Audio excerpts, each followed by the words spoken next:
안녕하십니까, 주정민입니다. 제21대 국회의원 선거가 6일 앞으로 다가온 가운데 시청자들께서도 우리 지역에 어떤 인물들이 출사표를 던졌고 또 그 인물의 댐댐이에 대해서 많은 관심을 기울이고 있는데요. 그래서 오늘은 각 정당의 후보들을 모시고 정책과 비전을 들어보는 시간을 마련했습니다. 오늘은 광주 광산구 지역구에 출마한 더불어민주당 이용빈 후보와 민생당 김동철 후보, 그리고 정의당의 나경철 후보, 이렇게 세 분을 모셨습니다. 이번 토론회는 선거관리위원회의 후보 초청 토론 기준에 따라 세 후보를 초청했음을 알려드립니다. 이번 초청 토론은 광주 CBS, 무등일보, 뉴시스, KTV 광주방송, CNB 광주방송의 공동 주최로 지금부터 50분간 생방송으로 진행합니다. 오늘 토론을 위해 참석해 주신 후보자들을 소개하고 간단한 인사를 나누겠습니다.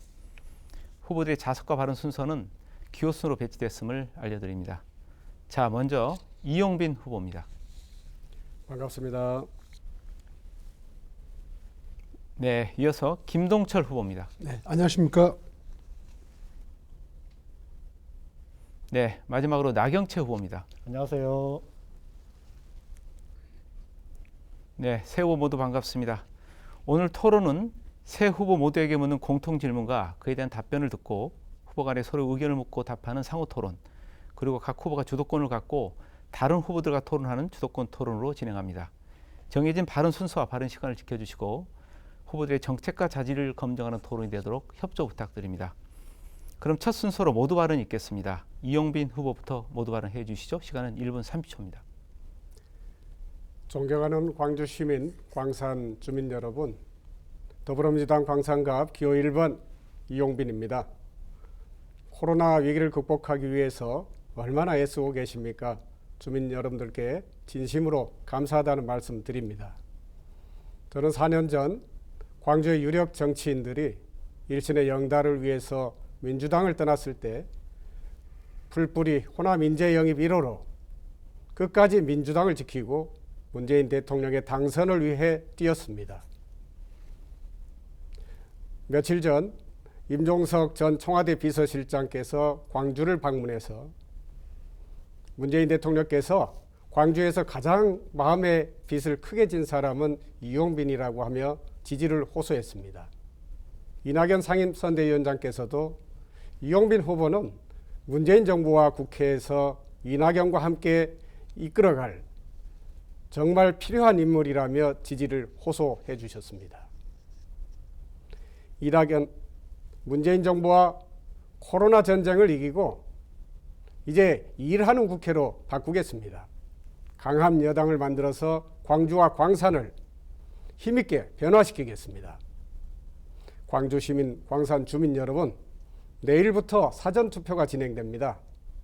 더불어민주당 기호 1번 이용빈, 문재인 정부와 함께 코로나 위기를 극복하고 더 큰 광산 시대를 열겠습니다. 감사합니다. 네, 이어서 김동철 후보 차례입니다. 코로나19로 IMF 때보다 더한 위기에 처해 있습니다. 그렇지만 우리는 온 국민의 연대와 협력 속에 반드시 이겨낼 것입니다. 문재인 정부는 촛불혁명으로 탄생한 정부입니다. 그 문재인 정부의 수많은 개혁과제들이 국정농단 세력의 저항으로 멈춰서 있습니다. 문재인 정부 출범과 동시에 강력한 범개혁연대를 구축했었더라면 얼마나 좋았을까요?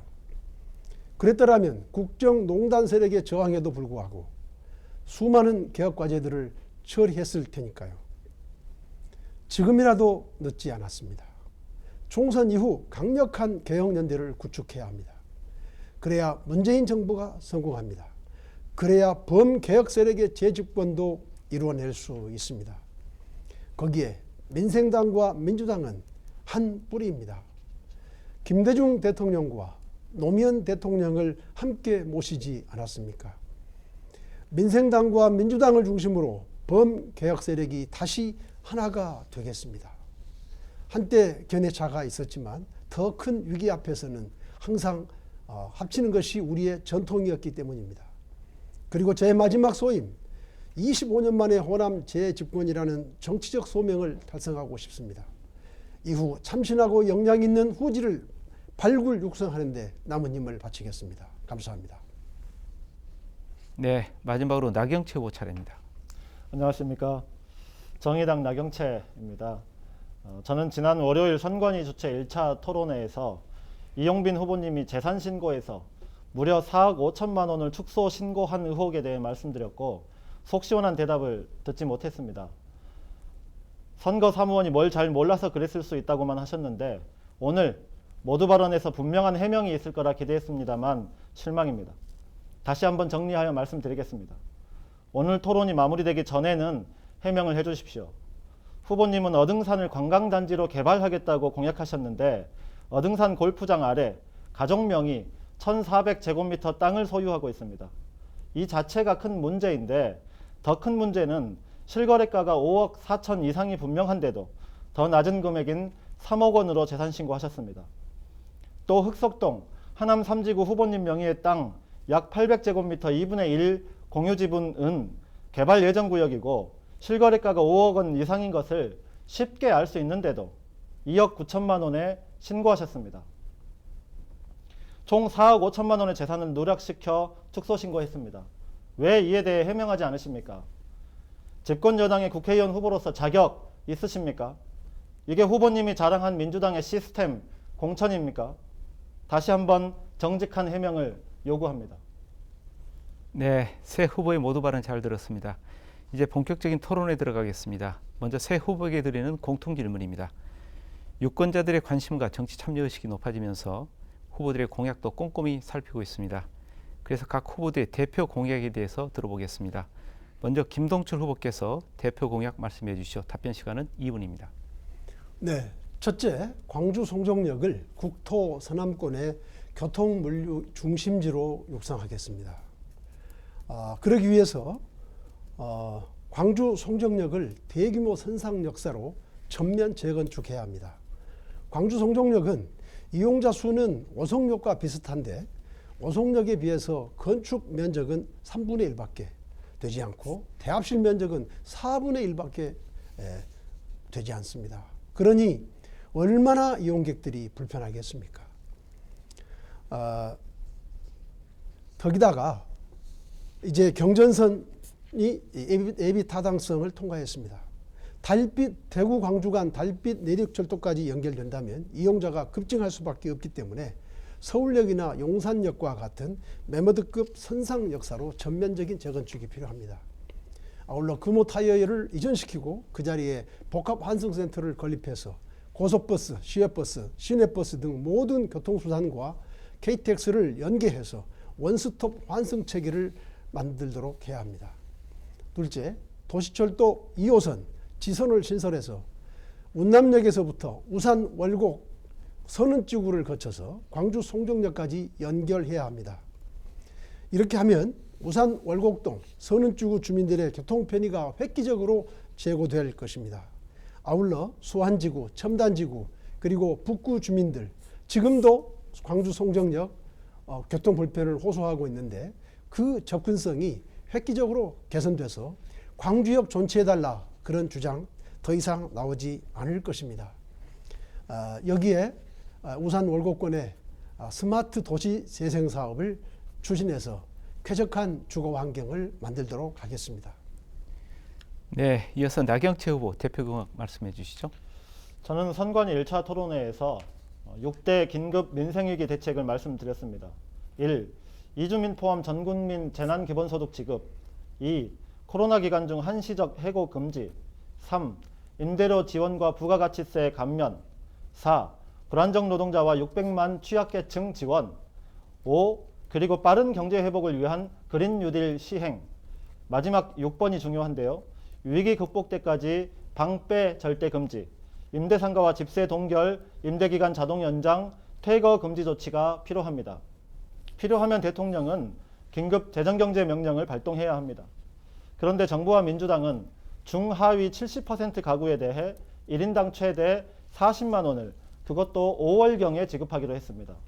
그러다 떠밀리듯 마지못해서 총선 후에 전국민 재난기본소득 검토하겠다고 합니다.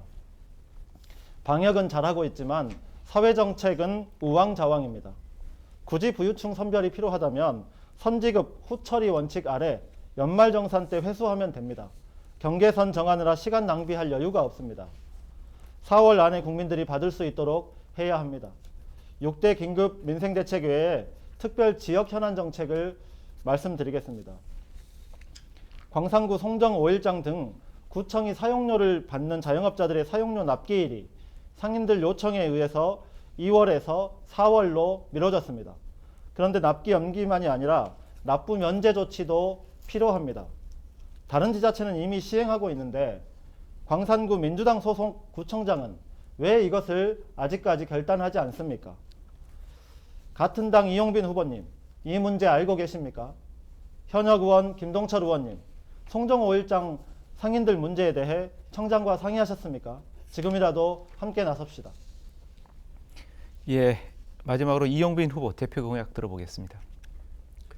네, 저는 전 국민이면 누구나 차별 없이 필수 의료 서비스를 이용할 수 있도록 공공의료 체계를 강화하겠습니다.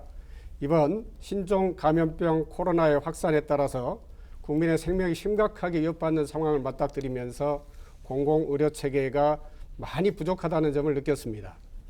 국민을 지키고 코로나 경제 위기를 타파해 가겠습니다. 재난은 누구에게나 닥칩니다. 재난 피해의 안정적인 대응과 골고루 지원을 위해서 상위 규범인 법률에서부터 이를 명확히 할 필요가 있습니다. 재난 기본소득 법제화와 말씀하신 보편적 즉각 지원 대책을 신속하게 마련하겠습니다. 또한 문재인 정부와 함께하는 더 큰 광산 시대를 열어가겠습니다. 광주형 일자리와 KTX 그리고 광산의 산단이라고 하는 기회를 살려서 세 가지 경제 공약을 실천하겠습니다. 첫째, 광산구를 완전 고용도시로 만들어 가겠습니다. 둘째, 송정 역세권을 제대로 신속하게 개발해 가겠습니다. 셋째로 광산을 친환경 스마트 도시 경제 도시로 만들어 가겠습니다. 또한 광산 지역 기업의 79%는 5명 미만의 영세업체입니다. 중소기업, 영세기업의 을과 병의 경영 어려움을 해소할 법 개정과 입법을 추진하겠습니다. 이 밖에 도농 지역 간 불균형은 농민수당 수혜 확대와 도농 복합지역의 차별 해소로 이루어가겠습니다. 청년 세대에게 학자금 대출과 창업으로 인한 빚을 탕감하고 반갑주택을 지원하겠습니다. 어르신, 장애인, 아이 돌봄 문제는 치매 안심도시와 무장애 도시 광산으로 만들어가겠습니다. 아이 안심 돌봄센터를 확대하고 안전한 학교를 조성하겠습니다. 마지막으로 저는 광주 군공항 이전 문제는 특정인의 개별 공약으로는 풀 수 없다고 생각했습니다. 저는 작년 민주당 총선 공약에 반영해달라 촉구했고 광주의 민주당 핵심 공약이 됐습니다. 네, 시간 다 됐습니다. 마무리해 주시죠. 힘있는 여당으로 지역 현안을 적극적으로 풀어가겠습니다. 네, 새 후보의 대표 공약 잘 들었습니다. 이어서 두 번째 공통 질문 드리겠습니다. 농촌 고령화로 인해 외국인 출신 노동자를 데려와 농산물을 생산하는 현실, 이제 낯선 풍경이 아닙니다. 그러나 농촌이나 공단 등에서 일하는 해외 출신 노동자들에 대한 임금 체불, 인권 유린 등의 문제는 해당 노동자의 본국에까지 알려져 국제적인 망신을 사고 있습니다. 외국인 노동자들에 대한 임금 차별, 인권 보호, 이제는 법으로 좀 더 확실히 규정을 해야 할 때라 생각됩니다. 그래서 이와 관련해 후보들께서는 어떤 생각과 방안을 갖고 계시는지 말씀 주시기 바랍니다. 먼저 나경채 후보부터 답변해 주시죠. 시간은 2분입니다. 네, 답변을 드리기 전에 이 질문을 준비해 주신 광주 CBS, 무등일보와 뉴시스, KCTV 광주방송과 CNB 광주방송에 진심으로 존경과 감사의 인사를 드립니다. 자랑스럽게도 광주광역시는 지난 1월에 전국 지자체 최초로 우리 도시의 이주 노동자 인권 실태를 조사해서 발표한 바 있습니다. 광주에 등록된 외국인은 약 3만 8천 명, 이 중 등록된 이주 노동자는 7,515명입니다. 이주 노동자들이 가장 많이 가입해 있는 공보험이 국민건강보험인데 그 가입 비율이 41.5%, 절반 미만입니다. 근무 중 폭언과 폭행을 당한 적이 있다고 한 사람은 54.5%, 둘 중에 한 명 이상이었고 33.3%는 참고 넘어갔고 15.4%는 이주 노동자 지원단체에 도움을 요청했고 단지 14%만이 경찰에 신고했습니다. 더 말하지 않아도 이주 노동자들이 인권, 특히 노동인권의 사각지대에서 두렵고 쓸쓸한 상황에 놓여 있다는 것을 알 수 있습니다. 광주에 있는 7,500여 명 중에 절반인 3,700명 이상이 폭행 경험이 있다는 사실은 우리가 인내할 수 없는 진실입니다. 이 폭력은 언제든 우리 자신에게 돌아올 수 있기 때문에 우리 도시의 안전을 위해서도 대안 마련이 절실합니다. 제도 개선책으로 외국인 고용법상 고용허가제를 폐지하고 노동허가제를 도입해야 합니다. 고용허가제는 외국인이 국내에서 사업장을 변경할 때 사업주에게 허가권을 주는 전근대적인 제도입니다. 누구도 인신을 구속하거나 직업 선택권, 허가권을 가질 수 없습니다. 노동허가제는 노동허가를 얻어 입국한 노동자의 노동에 대한 권리를 폭넓게 인정하는 제도이고 이미 ILO나 UN 사회권위원회가 개정 공고를 하고 있습니다. 네, 이어서 이용빈 후보 답변해 주시죠. 네, 우리는 늘 언젠가는 이주민이었을 것입니다. 이제 광주가 인구 절벽 시대로 향해 가는 현 시대에 있어서 사회적 인구 증가라고 하는 이주민들의 문제를 보다 적극적으로 포용하고 광주가 이주민들이 살기 좋은 도시로 만들어가는 것이 필수적이라 할 것입니다. 2019년 법무부 통계로 말씀드리면 최근 10년 동안 이주민은 3.5배 증가했습니다. 특히 광산 구민의 5.2%인 1만 8천 명이 광산구에 살고 있습니다. 실제 광주시 이주민의 절반 이상이 광산구에 살고 있다는 뜻입니다. 정부는 작년 7월부터 건강보험을 적용해오고 있는데요. 그러나 미등록 이주 노동자에게 있어서 건강보험은 그들의 문제가 아닐 것입니다. 따라서 미등록 이주 노동자들의 건강기본권은 소외되고 있다고 볼 텐데요. 특히 제도 바깥에 지내고 있는 이주 노동자들이 저임금, 또 과도한 노동시간 등 열악한 노동 환경에 있을 것입니다. 그래서 자의반 타의반으로 일을 찾아 헤매고 다니기 때문에 당연히 빈곤의 악순환에 빠질 수 있게 됩니다. 미등록 이주 노동자도 우리의 이웃이고 사람들입니다. 그들의 생명과 건강도 당연히 소중합니다. 국적을 떠나서 합법 여부를 떠나서 지역사회에서 관계 맺고 있는 이들의 건강권을 지키는 것은 우리 모두 공동체의 책임이라고 할 것입니다. 저는 2005년부터 미등록 이주 노동자들의 건강을 살펴왔습니다. 15년이 지났지만 여전히 제가 활동하고 있는 광주 이주민 노동자 건강센터처럼 NGO들의 영역에 머무르고 있습니다. 이제 차별과 배제 없이 누구나 건강한 권리를 보호받을 수 있도록 국가의 공적 책임을 확장해야 됩니다. 이를 위해서 광주 의료원 설립을 비롯해서 지역 보건소의 지원 확대를 통해 공공의료 체계를 더욱 개선하겠습니다. 유엔 아동 권리 협약에 의하면 법적인 체류 자격과 관계없이 중도 입국 자녀나 이주 노동자 또 난민의 미성년 아동에 대해서는 그 건강권을 각별하게 보호받아야 된다고 생각합니다. 네, 시간 다 됐습니다. 예, 마지막으로 김동철 후보 답변해 주시죠. 우리도 한때는 서독의 광부, 간호사, 그리고 중동의 근로자였다는 것을 기억해야 할 것입니다. 이런 관점에서라면 외국인 노동자 문제는 저는 쉽게 풀릴 수 있을 것이라고 생각합니다. 그리고 광주 외국인 노동자 지원센터가 있는데요. 비좁아서 시설 확충이 필요했었습니다. 제가 금년도 예산에 10억을 확보해서 이 문제를 해결했다는 말씀을 드리겠습니다. 외국인 노동자는 중소기업 그리고 농촌의 심각한 인력난을 생각하면 정말 고마운 존재입니다.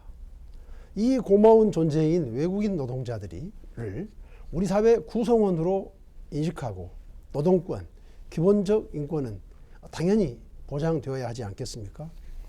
그런데 근로계약서를 작성하지 않는다거나 임금을 체불한다거나 폭언, 폭행 등 차별, 인권 침해가 발생하고 있기 때문에 이것은 법으로서 강력히 단속해야 된다고 생각합니다. 또 하나 외국인 노동자들은 국내에 들어오면 한 사업장에서 계속 근무하게 돼 있습니다. 사업장을 변경하기는 대단히 어렵고 요건과 횟수가 정해져 있습니다. 이 횟수와 변경 요건을 완화할 때 사업주가 외국인 노동자들에 대해서 여러 가지 차별이나 처우 개선들이 이루어질 거라고 생각합니다. 그러나 여기서 이해해야 될 것은 외국인 노동자의 고용주를 악덕기업인처럼 취급해서는 안 됩니다. 외국인 노동자들은 언어도 통하지 않고 문화도 다르고 기술도 서로 가르쳐야 하기 때문에 처음부터 일을 시킬 수가 없습니다. 그래서 일정 기간 수습 제도를 도입하는 방안도 신중히 검토할 필요가 있다고 생각합니다. 네, 세 분 후보 답변 잘 들었습니다. 생방송으로 진행되고 있는 제21대 국회의원 선거 광주 광산갑 후보자 초청 토론은 광주 CBS 무등일보, 뉴시스, KCTV 광주방송 그리고 CNB 광주방송이 공동 주최로 진행되고 있습니다. 토론 계속 이어가겠습니다. 이번에는 앞서 진행한 공통 질문에 대한 답변을 토대로 후보들께서 상대 후보를 지정해 의견을 묻고 답하는 상호 토론입니다. 1분 30초 동안 질문을 하고 상대 후보도 마찬가지로 1분 30초 동안 답변하시면 됩니다. 먼저 이용빈 후보부터 상대 후보를 지정한 다음 질문해 주시죠. 네, 민생당 김동철 후보님께 질문드리겠습니다. 언론 보도를 통해서 노동개혁으로 비정규직 철폐하겠다 하고 하는 공약을 말씀하셨는데요. 특히 노사정 대타협을 가능하게 하는 든든한 사회 안전망을 강조하는 그런 유연 안전성 추진을 오히려 강조하셨습니다. 이 비정규직 문제 해결을 위해서 정부와 지자체가 노력을 기울이고 있지만 이러한 지자체들의 노력에도 불구하고 민간 부문의 비정규직 문제 해결 수준은 대단히 낮습니다. 이를 개선하고 보완하기 위해서는 먼저 일상적인 구조조정, 그리고 노사 문제, 또 청년 실업 문제 등 각종 노동 문제에 대응할 노동 친화적인 행정 시스템으로 개선되어야 합니다. 이어서 노동 문제 권한이 중앙정부에 과도하게 집중되어 있기 때문에 지역에서 발생하는 노동 갈등 해결에 적극 대처하기 어렵습니다. 역시 자치분권의 논의에 노동 행정 분야도 포함되어야 한다고 봅니다. 자, 노동 개혁에 대해서 말씀하셨는데 개혁 과제가 무엇이라고 생각하십니까? 천만 비정규직 시대라고 일컫는 요즘 사회 양극화의 희생양이 되고 있는 비정규직 노동자 문제를 해소하는데 노동 존중 사회로 시스템 전환이 필요합니다. 후보님의 구체적인 방안을 듣고 싶습니다. 네. 노동개혁 과제 중에서 가장 시급한 것이 비정규직 철폐라고 저는 보고 있습니다. 이 비정규직은 쉽게 해고가 가능합니다. 그리고 급여 수준은 정규직의 절반밖에 되지 않습니다. 그것은 비정규직 당사자에게도 엄청난 불이익이지만 국가적으로도 그런 비정규직들이 뭐가 의욕이 있어서 제대로 생산활동을 하겠습니까? 그래서 생산의 효율성도 대단히 떨어집니다. 이것은 국가 경쟁력에도 엄청난 영향을 미치는 것입니다. 그래서 저는 노동개혁을 통해서 비정규직을 철폐하자고 주장하는 것입니다. 그런데 이때 이제 노동개혁이라고 하는 것은 저는 사회적 대타협을 이야기합니다. 독일의 하르츠 개혁이라든가 네덜란드의 바세나르 협약처럼 노사정이 대타협을 통해서 그렇게 하자는 것이죠. 그런데 우리 나경채 후보께서는 쉬운 해고만을 이야기하는데 그것은 선사가 달을 가리키고 있는데 선사의 손가락을 보는 것과 같은 이야기입니다. 그래서 아무튼 이렇게 해서 비정규직을 철폐만 한다 하더라도 모든 국민들이 어떤 정말 동질성인 같은 국민으로서의 의식을 가지고서 하지 않겠습니까? 그리고 생산성이 올라가기 때문에 우리 국가의 경쟁력에도 크게 좋은 영향을 끼칠 거라고 생각합니다. 예, 두 분 후보 토론 잘 들었습니다. 후보자들이 공통 질문에 대한 답변을 토대로 상호 토론을 펼치고 있습니다. 이번에는 김동철 후보께서 상대 후보를 지정해 질문해 주시죠. 네, 이용빈 후보께 질의드릴게요. 지금 한때 우리가 마스크 수급에 엄청난 어려움이 있었죠. 근데 이 이주민들은 공적 마스크를 구입하려고 하면 건강보험과 외국인 등록증이 있어야 합니다. 그런데 아시다시피 건강보험에 미가입한 외국인 노동자들, 아예 처음부터 불법 체류자인 외국인 노동자들도 있습니다. 이 마스크를 구하기가 구할 수가 없겠죠. 자, 여기에 경기도가 재난 기본소득을 지급한다고 하면서 1인당 10만 원씩 지급하기로 하지 않았습니까? 근데 외국인은 제외시켰어요. 서울시는 중위소득 100%의 이하에 대해서 재난 긴급 생활비를 지급한다고 하면서 경기도만은 덜하지만은 한국인과 혼인 가족 관계에 있는 외국인만 지원 대상에 포함을 시켰습니다.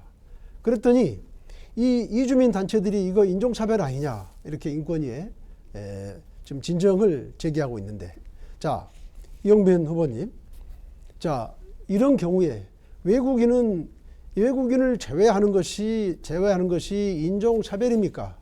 아니면 국민 정서상 이런 것까지 외국인을 배려하는 것은 잘못됐다고 보고 그걸 현실을 인정하는 것이 옳습니까? 거기에 대해서 답변해 주시죠.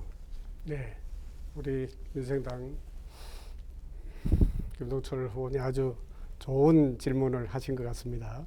우리 공동체 많은 분야가 있습니다만 특히 경제의 가장 밑바닥을 담당하고 있는 비정규직 노동자의 대부분이 아마도 이주 노동자들일 겁니다. 그 밖에도 많은 영역에서 외국인들이 함께 살고 있습니다.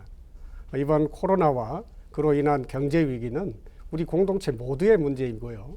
또 이것을 극복하기 위한 대책 역시 모두를 대상으로 하는 것이 타당하다고 생각합니다. 마스크 문제에 있어서만큼 각별하게 코로나 방역이라고 하는 관점에서 보면 방역에서 소외되어 있는 분들 덕분에 방역에 소홀해질 수 있기 때문에 마스크를 모든 국민에게 지급하는 것이 옳은 선택이었다라고 생각하고요. 이주민 역시 우리 공동체 일원으로서 거기에 혜택을 봤어야 된다고 믿고 있습니다. 그것이 올바른 방역 대책이었을 것이고요. 경제 문제에 있어서도 지역의 골목 상권과 경제 영세 상인들과 소상공인들을 뒷받침하고 있는 많은 부분에 있어서 이주 노동자들과 이주민들의 역할이 상당히 중요합니다. 그분들에게도 똑같이 이번 경제 위기를 타개할 수 있도록 이것은 코로나 뉴딜이라고 하는 관점에서 제공해야 된다고 생각합니다. 네, 두 분 후보 토론 잘 들었습니다. 공통 질문에 대한 답변을 토대로 상호 토론을 펼치고 있습니다. 마지막으로 나경채 후보도 상대 후보를 지정해 질문해 주시죠.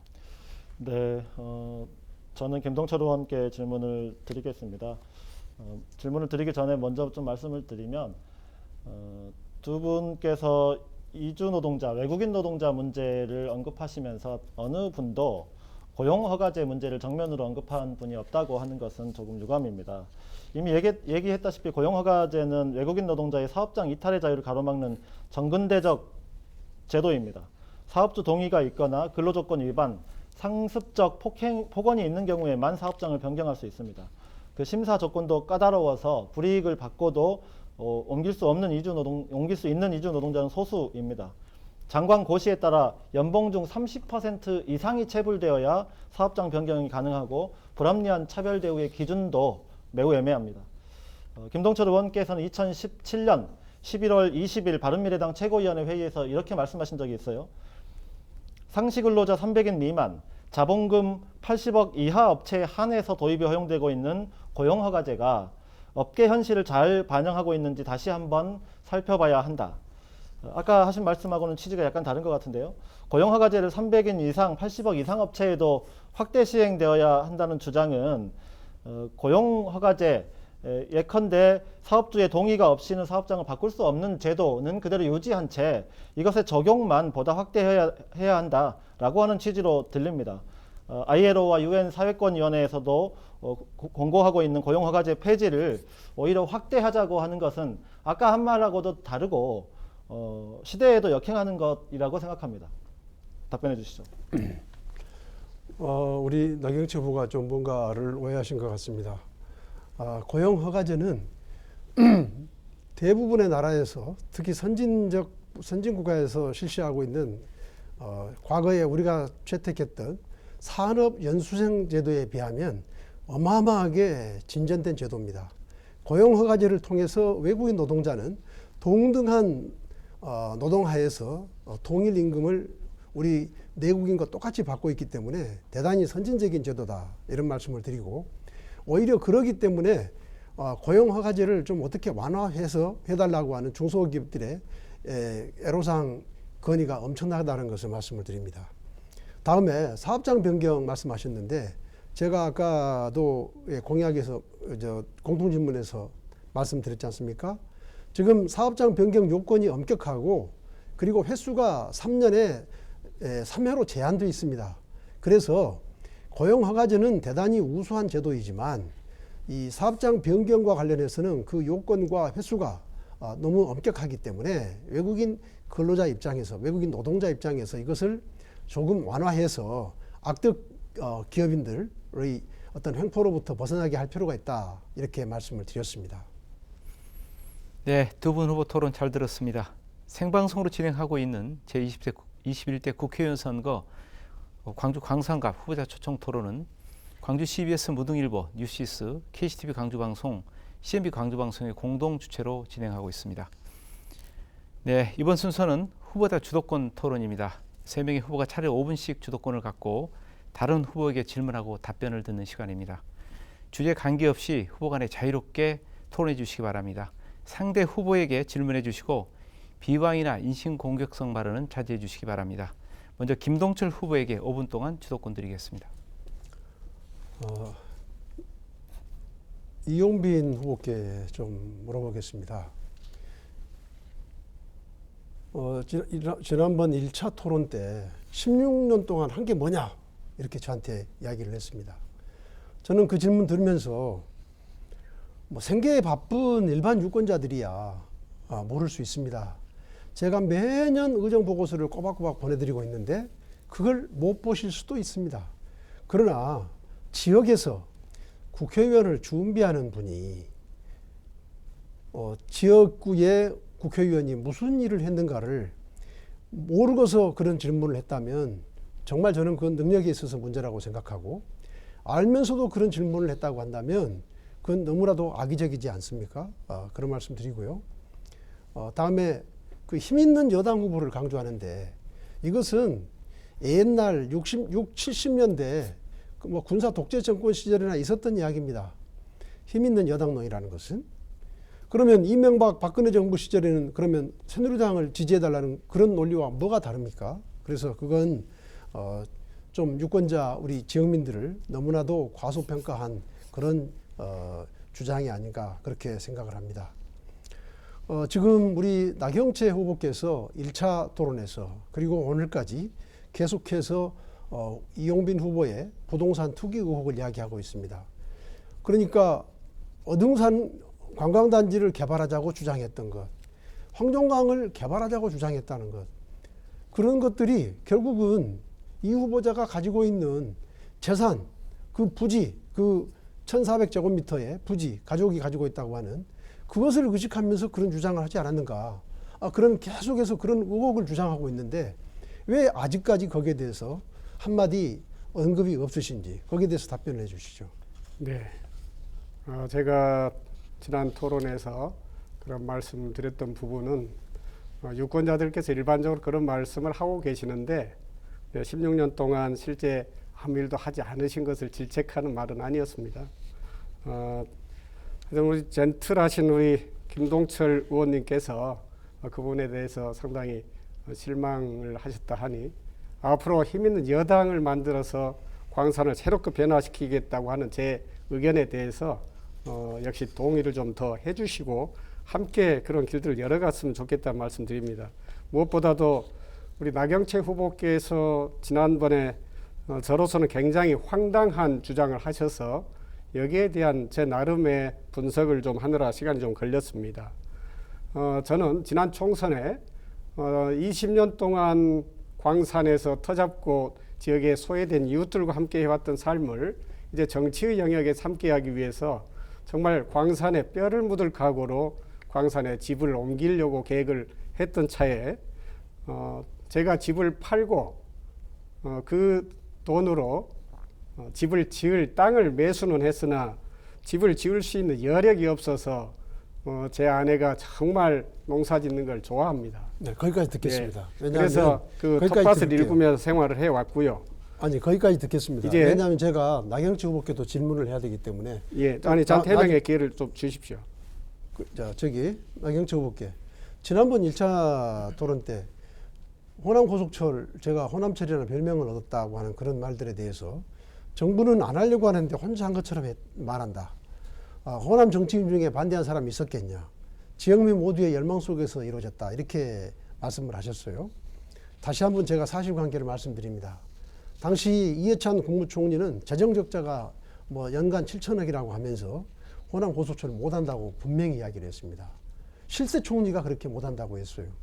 그러니까 노무현 대통령도 결국은 부정적인 입장을 가지고 있다가 결국 국가 균형 발전 차원에서 제가 국회의원 205명의 서명을 받아서 대정부 건의안을 제출을 하고 하는 그런 또 우리 지역민들이 여론이 아주 부글부글 끓었습니다. 그래서 이 호남 고속철이 되던 것이고, 만약에 그때 호남 고속철이 되지 않았더라면 그 뒤에 이명박 정부가 해줬겠습니까? 박근혜 정부가 해줬겠습니까? 문재인 정부는 해주려고 했겠죠. 그러나 그것은 2017년입니다. 그러면 10년 지나서 되는 것이니까 호남 고속철은 이제 2027년이나 돼야 호남 고속철은 운행이 됐을 것입니다. 거기에 대해서 한 말씀 해주시죠. 네, 시간이 10초밖에 안 남았는데요. 당시에 호남 고속철은 선로만 빨리 달릴 수 없는 도로였고 차는 준비가 되어 있었습니다. 시간의 문제였지 그게 도입이 안 됐겠습니까? 네, 후보 주도권 토론 이어가고 있습니다. 상대 후보에 대한 인신공격이나 비방은 자제해 주시고 후보 간의 공약과 자질을 검증하는 토론이 되도록 협조 부탁드립니다. 네, 다음은 나경채 후보에게 주도권 5분 드리겠습니다. 토론 시작해 주시죠. 네, 김동철 후보님 짧게 한 말씀 드리겠습니다. 대통령 되면 임기 내에 최저임금 1만 원으로 올리겠다.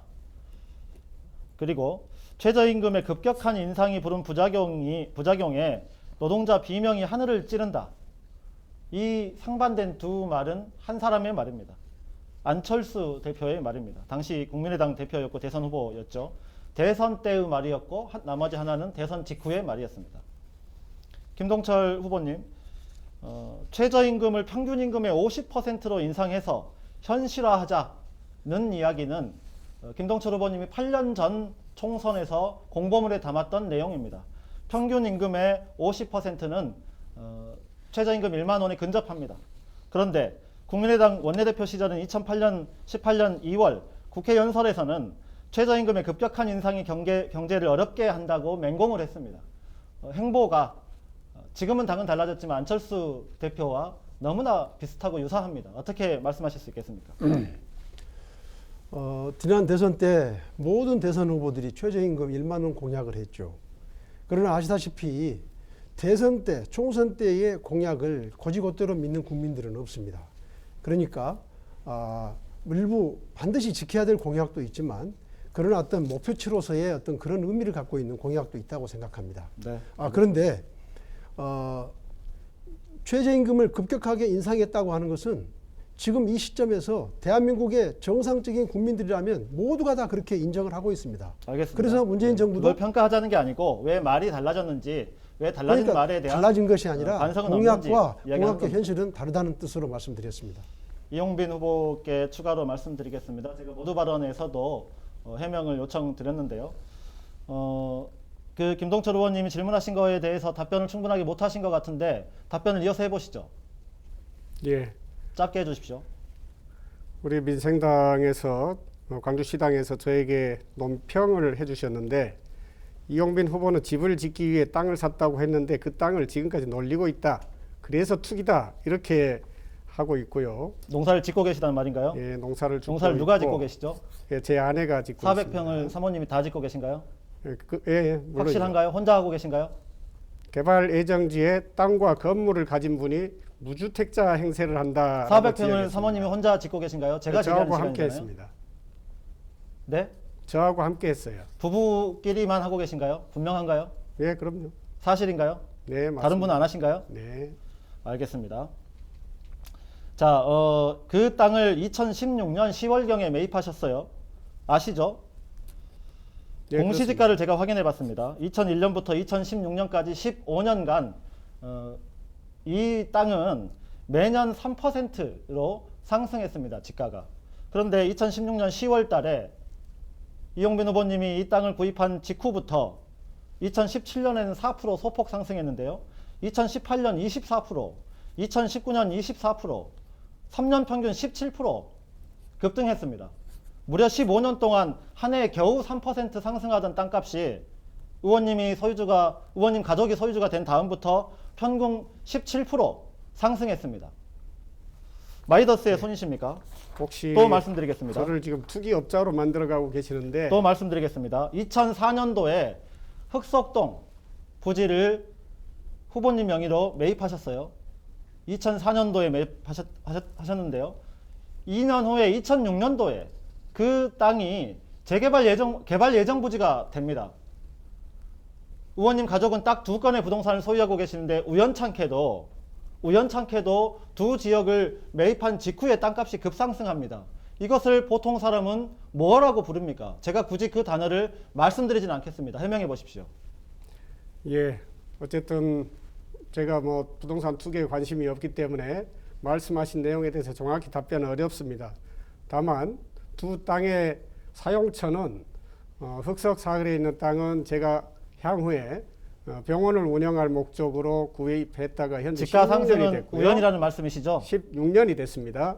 그리고 서남동 집은 제가 알겠습니다. 전원주택을 갖고 싶어서 제 주도권 토론 구입했고 시간이니까요. 주변 땅값이 오른 것을 제 저에게 주도권 토론 연관시킨 이유가 시간이니까요. 뭡니까? 자, 축소 신고는 왜 하셨습니까? 자, 축소 신고를 우리 나경채 후보님께 지난 토론회 때 지루한 내용을 살펴보겠습니다. 왜 축소를 했냐고 물었습니다. 자, 다시 되묻겠습니다. 후보자가 재산을 축소해서 신고할 이유가 있습니까? 있죠. 자, 네. 그렇다면 시간 우리 다 나경채 됐습니다. 후보께서는 예, 시간 다 소유하고- 됐습니다. 예, 알겠습니다. 후보 주도권 토론 이어가고 있습니다. 마지막으로 이용빈 후보에게 주도권 5분 드리겠습니다. 토론 시작해 주시죠. 네, 유권자 여러분께서 우리 나경채 후보의 그런 황당한 질의에 대해서 좀 혼란스러우실 것 같습니다. 다만 재산 신고 과정에 선거 사무원에 착오가 있었던 걸로 분석이 됐습니다. 따라서 선관위 실무 지침을 잘못 이해한 걸로 파악됐고요. 만약에 주장하신 것처럼 고의적인 축소, 은폐였다면 재산 신고 때 두 땅을 동일하게 더 낮은 금액으로 신고했을 겁니다. 하지만 두 땅 모두 공시지가로 신고가 돼 있고요. 공시지가는 축소, 은폐가 아니라 법안을 잘못 이해한 결과였습니다. 흑석동에 있는 땅은 실제 실거래가보다 낮은 액수의 공시지가, 그리고 다른 하나는 실거래가보다 3배 이상 높은 두 번째가 흑석동 땅이 되겠네요. 공시지가 금액으로 신고됐습니다. 만약에 축소하려고 했다면 더 낮은 금액을 했겠죠. 선관위에 재산 등록 수정 소명서를 이미 제출했고요. 바로 시정했음을 말씀드리겠습니다. 유권자 여러분께 혼선을 드린 점은 깊이 양해를 구합니다. 만약에 투기 의혹의 주장이 사실 그런 대로라면 저로서는 인생을 송두리째 부정당하는 꼴입니다. 정치적 비방의 끝을 보여주고 있습니다. 저는 어등산 황룡관과도 위치가 전혀 거리가 먼 땅일 뿐만 아니라 시세 차익을 노릴 목적이었다면 그곳에 사지도 않았을 겁니다. 진실을 말한다 해도 귀를 막고 듣지 않는다면 다른 목적이 있다고밖에 말할 수 없겠죠. 이런 가짜 뉴스를 생산해서 투표를 얼마 남겨두고 있지 않은 이 시점에 공연하게 부풀려 이야기하시는 것은 정치 도의가 아니다고 생각합니다. 특히 민생당 논평에 살펴보면 개발 예정지에 땅과 건물을 가진 분이 무주택자 행세를 했다라고 논평하고 있습니다. 만약에 유권자들이 이 글을 본다면 저를 어떻게 생각하겠습니까? 개발 예정지가 도대체 어디입니까? 그리고 저는 건물을 가지고 있었던 적이 한 번도 없습니다. 정말 진실을 음해하는 이분들에게 정말 좋은 정치를 함께 해가는 지역의 정치인으로서 가슴 아프다는 말씀을 드립니다. 네, 질문해 주시오. 남은 시간 2분 30초입니다.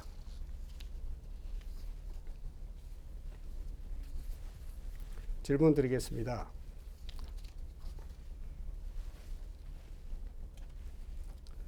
나경채 후보께서 지적하신 것처럼 공시지가와 실거래가를 두 가지를 비교해서 더 높은 금액을 제시한다고 하는 것은 최근에 관련 법률이 변경됨으로써 만들어진 현상인데요.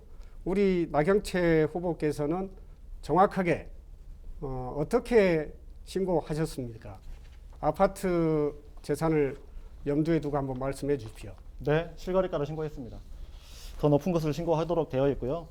정치에 도전하고자 하는 사람은 누구나 직접 챙겨야 되는 철저하게 해야 되는 일입니다. 이것을 철저하게 하지 않는다는 것은 문제이고요. 최근에 판례도 있습니다. 4년 동안 공직자 재산 신고를 하면서 아랫사람이 했기 때문에 나는 몰랐다라고 주장한 사람들이 매우 많습니다. 대부분의 문제가 되면 다 그렇게 이야기를 합니다. 네, 좋습니다. 그럼에도 불구하고 거기까지 업무를 답변하시고요. 전적으로 일임하였다면 자, 말씀드리겠습니다. 착오로 재산 신고에 아파트 공개가 구매는 몇 년도에 잘못되었더라도 그 하셨습니까? 결과를 용인하겠다라고 하는 것이 자, 아파트 대한민국의 구매를 몇 판례입니다. 년도에 하셨습니까? 네? 아파트 구매를 몇 년도에 하셨어요? 아파트 구매를 2014년쯤 전에 했습니다. 당시 구입 가격은 얼마였습니까? 8,500에 했습니다. 자, 구입 가격과 실거래가가 같은 말이라는 거 알고 계십니까? 실거래 가격은요, 실제로 거래되는 가격, 시장 가격을 이야기하는 것이죠. 그렇지 않습니다. 자, 부동산의 경우에 실거래가라 하면 당사자가 실제로 얼마의 거래를 했느냐 하는 걸 의미하고요. 그러니까 제가 지금- 문제를 제기하고 있는 거 아닙니까? 지금 나경채 후보께서 말씀하시는 5억 것은 4천만 원에 구입한 시세 땅을 가격을 의미하는 5,400만 원에 구입한 땅을 왜 3천만 원이라고 신고를 하셨냐고 제가 축소를 물어보는 해야 거 할 이유가 아닙니까? 있었습니까? 그 이유가 제가 있는지 없는지 축소를 저는 해서 모르죠. 신고해야 될 목적이 있었습니까? 저는 그걸 알 수 없죠. 그런데 자, 왜 5억 4천만 원이라고 다시 등기부에 되묻습니다. 되어 있는데 우리 나경채 그거를 3억 원에 후보께서 2억 4천만 원으로 나경채 축소 후보께서는 신고했는지를 해당 묻는 법안을 겁니다. 어기고 합쳐서 4억 5천만 실거래가가 원. 아닌 시세로 신고를 하셨어요. 시세로. 자, 시세로 신고하는 것이 합법합니까? 네, 저는 문제 안 됩니다. 자, 2억 어쨌든 우리 나경채 후보께서는 네, 4억 해당 5천만 법안을 원 집을 어기셨어요. 4억 5천만 원 허위 실제 신고를 자기 하셨어요. 재산을 부풀려서 신고하신 거예요. 4억 5천만 어떤 원은요. 목적으로 제가 가진 그렇게 전체 하셨습니까? 재산보다 더 많은 금액을 축소 신고하신 겁니다. 예, 어떤 목적으로 시간 그렇게 다 됐습니다. 마무리해 부풀려서 주시죠. 신고하셨어요?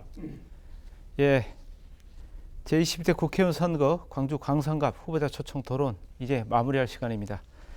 끝으로 지역민들에게 하고 싶은 말씀이나 미처 답변하지 못한 내용이 있다면 말씀해 주시죠. 각 후보에게 마무리 발언 시간 1분씩 드리겠습니다. 먼저 나경채 후보부터 마무리해 주시죠. 네, 존경하는 광산갑 유권자 여러분, 코로나와 경제위기 속에서도 우리를 아프게 했던 잊어서는 안 되는 또 하나의 중대한 사건, N번방 성착취 사건에 말씀드리고 싶습니다. 제 왼쪽 가슴에 있는 이 배지, 첫사람이라고 써져 있는 배지입니다. 성폭력 피해에 공감하는 첫사람이라는 뜻입니다. 인구의 절반 여성들이 성적으로 대상화되는 사회에서 어떻게 민주주의가 꼽힐 수 있을까요? 인구의 절반이 일상적 불안과 두려움에 떠는 사회에서 누가 행복할 수 있을까요? 저와 정의당은 정치권이 선거운동을 하루 멈추더라도 선거 전에 N번방 방지법과 처벌법을 처리하자고 말하고 있습니다. 국회가 성폭력 피해에 공감하는 첫사람이 되어달라고 호소하고 있습니다. 저 나경채는 첫사람이 되겠습니다. 존경하는 유권자 여러분, 두 번째 사람, 세 번째 사람이 되어주십시오. 고맙습니다. 네, 이어서 이용빈 후보 마무리해 주시죠. 네, 마무리 말씀드리기 전에 정치 과정에서 허위 사실과 가짜 뉴스를 만드는 것에 대해서는 반드시 책임을 물어야 합니다. 네거티브 정치가 정치 혐오를 낳습니다. 제가 선거운동을 하면서 주민들을 만나면 코로나 관련한 뉴스를 보시고 대한민국은 참 잘하고 있다. 또 문재인 대통령 잘 뽑았다는 말씀을 정말 많이 하십니다. 이번 선거는 문재인 대통령을 중심으로 국회에서 힘을 합쳐서 코로나도 이기고 경제를 살리는 전쟁에서 이겨야만 하는 중요한 선거입니다. 광주는 민주정부의 핵심이었고 민주당의 심장입니다. 어려울 때마다 국가가 위기에 처했을 때 대한민국의 중심을 잡고 나선 것이 광주입니다. 내일부터 이틀간 사전투표가 진행됩니다. 전국적인 선거 상황이 만만치만 않습니다. 광산갑에서 더불어민주당 기호 1번 이용빈을 선택하는 것으로 멈추지 마시고 전국 곳곳에 계시는 친구분들께 기호 1번 더불어민주당 후보를 응원해달라고 지지해달라고 전화 한 통씩 꼭 부탁드리겠습니다. 감사합니다. 네, 마지막으로 김동철 후보 마무리해 주시죠. 네, 너무나도 중요한 문제라서 한 말씀 드리지 않을 수 없습니다. 이용빈 후보가 집을 짓겠다고 산 땅이 1,400제곱미터, 거의 한 430평입니다. 430평에 집을 짓는 게 아니라 그건 아파트 한 동 정도 짓는 땅 아닙니까? 국민 여러분들께서 잘 판단해 주시기 바랍니다. 다시 한번 강조드립니다. 지금이라도 늦지 않았습니다. 같은 뿌리인 민생당과 민주당을 중심으로 범개혁연대를 구축해야 합니다. 그래야 국정농단 세력의 부활을 저지할 수 있습니다. 그 힘으로 문재인 정부의 각종 개혁 과제를 성공시키고 촛불정부 2기 25년 만에 호남 재집권, 호남 대통령 시대를 열어가야 합니다. 1단계로 각자의 견해 차이와 이해관계를 극복하고 범개혁 연대를 구축하는 일, 2단계로 범개혁 세력 내에서 호남 대권주자의 확고한 입지를 구축하는 일, 모두 쉽지 않은 과업입니다. 저의 모든 열정과 에너지, 경험과 지혜를 쏟아부어 마지막 소명을 이룰 수 있도록 도와주십시오. 감사합니다. 네, 새 후보 마무리 발언 잘 들었습니다. 오늘 토론 여기까지입니다. 바쁘신 가운데 이 자리에 나와 열띤 토론 펼쳐주신 세 분 후보 모두 선전을 기원합니다. 광주 CBS, 무등일보, 뉴시스, KCTV 광주방송, CB 광주방송의 공동 주최한 제20대 국회의원 선거 광주 광산갑 후보자 소통 토론 여기서 마치겠습니다. 함께해 주신 여러분 고맙습니다.